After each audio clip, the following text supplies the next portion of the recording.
our lesson today on volume of a sphere.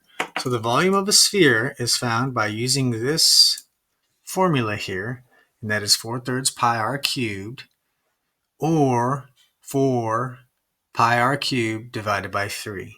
So you might have noticed that this is actually very similar to a cone, right? It kind of looks like a cone. It helps us to memorize it. And we do want to memorize these formulas for our quiz. So volume of a cone was 1/3 and then a cylinder. Pi r squared h is a cylinder. Do that extra 1/3 or divided by 3 is now a cone. And the last volume that we're going to go over this year is a sphere. And of course, a sphere is a ball, right? And it's very similar to that. But this is a 4 up here, right? And this is a cubed, and then we don't have the x. So hopefully that helps you guys memorize both. Noticing the similarities. And I want you to go ahead and write that formula down because you're going to use it to answer the next 3 questions. Now, what you guys want to pay attention to is that just like the other formulas, we want to do our exponents. We want to do this cube part first in our calculator before we do the older multiplication or division. So pause the video if you need to now. If you're all caught up, let's go ahead and start our first problem. So go ahead and take a look at this sphere, pause the video, and find the volume. So the volume of a sphere is 4/3 pi r cubed, no h this time, right? So the volume of a sphere is always going to be 4/3. We know what pi is, and we just put whatever the radius is right there and cube it. So we really only need one measurement here to find the volume of a sphere because all the rest is always the same. And at this point, we just get a calculator and we do our 1 times 1 times 1 first. And yes, if you knew that was all 1, you didn't have to do that work. But whatever's in there, we multiply it to itself 3 times. And then we go times. Then we can do the pi, 3.14. And then watch how I do 4/3. First, I multiply by 4. It equals. Then I divide by 3. And we get our answer rounded to the nearest tenths. Looks like that would be around 4.2, right? Maybe a little bit higher if you guys had used the pi button on your calculator, but it should be very close.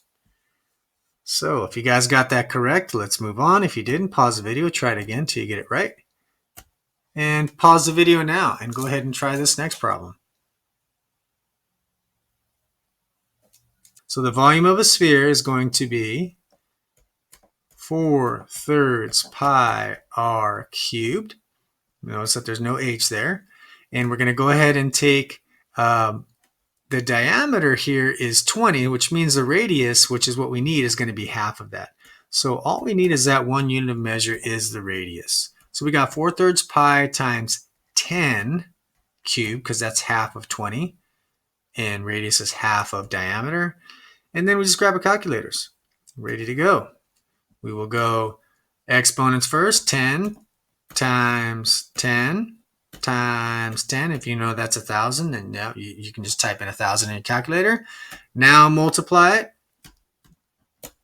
2 pi and then times 4. And the last thing we'll do is divide by 3.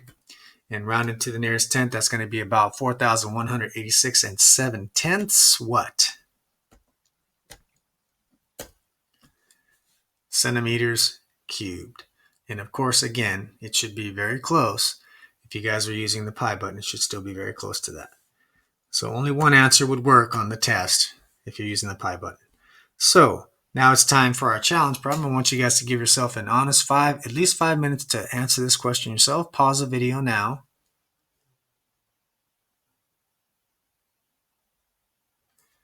So it says that the sphere extends to the top and the bottom, so it touches all sides.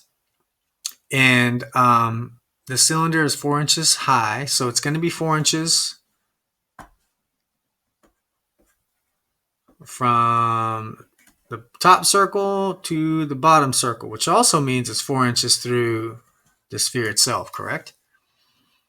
And then we have to find the volume of water left. So what we have here is you have like a cylinder, okay? and just assume that it was full of water.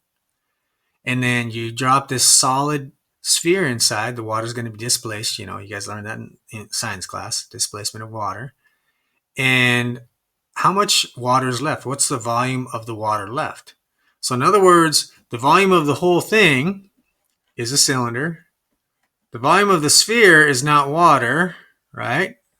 So if I find the whole thing and take away the part I don't want, what's left is my answer, correct? So that's our goal here. We got to find the volume of the cylinder and the volume of the sphere, subtract them, and hopefully that's what you did. If not, let's try it together right now. So you guys, let's try to find the volume of a cylinder. And that was one of the very first volumes we worked on this year. That was pi r squared h, or in other words, the area of the circle here, right? Times the height of the whole thing. So the volume of the cylinder is going to be pi, and the radius means halfway through the center of the circle, right? This is diameter, this is all the way through. We want half of that. So let's find out what they gave us. It said that, oh, look, they didn't give us to us. So why was this so difficult? Well, if you have a sphere, isn't this distance right here the same as this distance right here? Does that make sense? So for a ball, from here to here is going to be the same as from here to here, correct? So let's think about that. What that means then is the height, this distance from here to here for the cylinder, since the sphere is touching all sides, also has to be equal to this distance or this diameter. So if that means that this is 4, then the radius for the circle, the pi r squared part, for the volume of the cylinder, if all the way is 4, because it has to be the same as this, because the ball touches on all sides, that means this has to be 2, doesn't it? So my radius is 2, in other words. Now we can find the volume of the sphere. The volume is pi times radius, which we figured out is 2, squared, times height. They give us the height is 4. We get our calculator. And if you guys want to pause the video and punch it in before I do, if you didn't get it already, go ahead and do that. We'll go do my r squared first, then my pi, and then times my height. And the volume of the whole thing is 50 and 24 hundredths. 50 and 24 hundredths, what? It looks like it's 4 inches high. So the volume of the whole thing is 50 and 24 hundredths inches cubed, because volume means in math class, right, how many little cubes to fill the whole thing up. But now the sphere is a solid, what is it, marble, and so that's not full of water. So we have to subtract that amount of water because that's going to be taking up that space. And we learn right now that the volume of a sphere is going to be, see if I can change this so you can see it better. We learn that the volume of a sphere is going to be 4/3 pi r cubed, no height this time. So the volume of the sphere is going to be 4/3, pi is 3.14, and the radius of the sphere is going to be the radius of that circle that we had earlier, because remember, it touches on both sides. So it's the same radius. So we found the radius was 2 earlier, so I'll do 2 cubed this time. Don't think that's 6, right? It's going to be 8. So I go r times r times r. And yes, we memorized 2 cubed in class is 8. But if you forgot, just type it in. Now we can do our pi times 4. And then at the end, we divide by 3. So we got, it looks like about 34 and 49 hundredths. We're going to have to, it looks like we're going to have to round that. 34 and 49 hundredths. I'm going to go ahead and round this to 34 and 49 hundredths. I'm just going to subtract these two, right? And my answer is going to be positive. But you know what? If you wanted to take a shortcut, this is already in your calculator. Couldn't you just subtract them as they are now? And then knowing that you're going little take away big, in other words, just change the sign at the end. So we should get about, what's left over is about 16 and 7/10. 16 and 7/10. Oh, rounding to hundredths. 16 and 75 hundredths.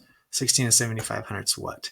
Inches cubed. And if you're wondering why I had a negative up there, it's because when we subtract, right, we're supposed to do the big number first then minus the small number to get our answer, okay? And look, 15 and 75 hundredths, right? But I already had that 34 on my calculator. I just hit minus, and I just remembered that I did it in the wrong order, so I should have a positive answer even though it says negative. All right, so hope that helped you guys out. We will talk to you guys soon.